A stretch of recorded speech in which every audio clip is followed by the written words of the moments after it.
It's humbug still. I won't believe it. His color changed, though, when without a pause it came on through the heavy door and passed into the room before his eyes. Upon his coming in, the dying flame leaped up as though it cried, "I know him, Marley's ghost," and then fell again. What if ghosts were real? And what if instead of creepily haunting us and following us around, what if they actually wanted to help us? That's exactly what Jacob Marley wants to do in this selection. He realizes that he wasted his life pursuing money, and now all he wants to do is help his friend Ebenezer Scrooge to avoid the same mistakes that he made. He just wants to persuade his friend not to go down that path towards earthly riches, but to realize the opportunities that he has to serve others. A Christmas Carol by Charles Dickens. You are fettered. Tell me why. I wear the chain I forged in life. I made it link by link and yard by yard, and I girded it on of my own free will, and of my own free will I wore it. Oh, is its pattern strange to you? Or would you know the weight and the length of the strong coil you bear yourself? It was full and as heavy and as long as the 7 Christmas Eves ago, and you have labored on it since. It is a ponderous chain. Or would you know? It is a ponderous chain. Scrooge glanced about him on the floor in the expectation of finding himself surrounded by some 50 or 60 fathoms of iron cable, but he could see nothing. Jacob. Oh, Jacob Marley. Tell me more. But speak comfort to me, Jacob. I have none to give. It comes from other regions, Ebenezer Scrooge, and is conveyed by other ministers to other kinds of men.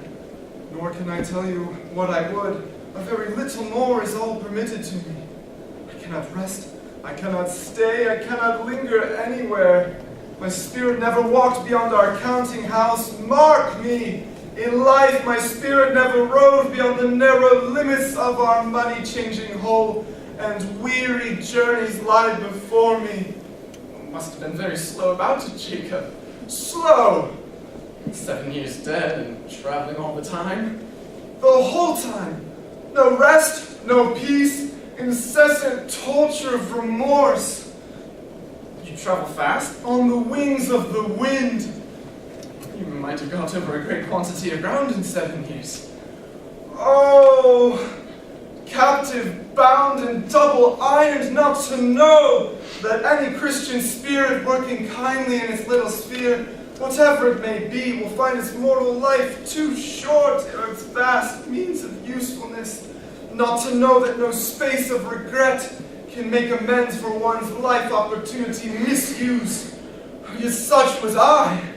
Oh, such was I. But you were always a good man of business, Jacob. Business? Mankind was my business. The common welfare was my business. Charity, mercy, forbearance, and benevolence were all my business.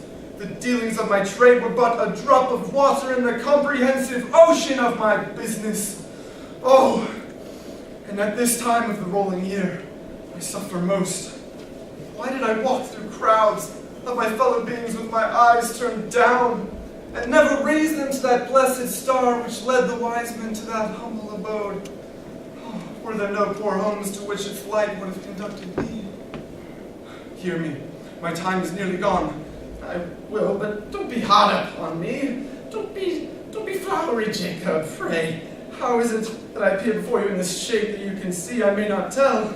I have sat invisible beside you for many, many a day. That is no light part of my penance. I am here tonight to warn you that you have yet a chance and a hope of escaping my fate. A chance and a hope of my procuring Ebenezer.